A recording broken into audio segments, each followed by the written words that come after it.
Suspect. O simplă poveste. 2015.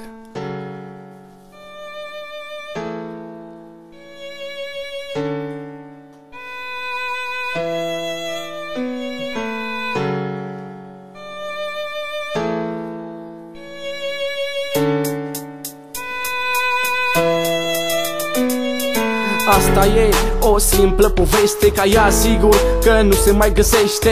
Este despre o fată și un băiat care se iubeau mult și nu era blat.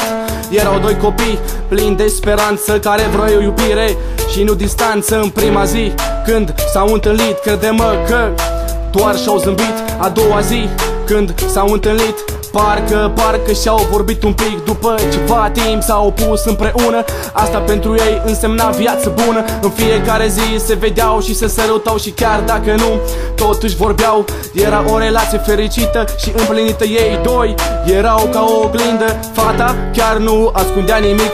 Băiatul o credea și deja o iubea un pic. Se pare că era o relație de durată, până când dușmanii erau să o strice pe toate.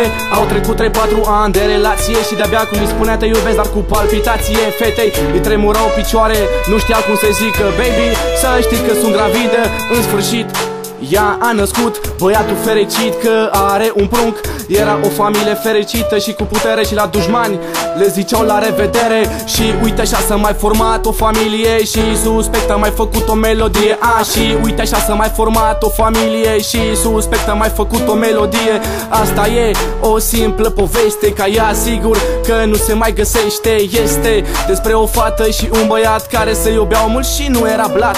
Asta este încă o poveste despre o iubire ce încă este. Aha, cam așa.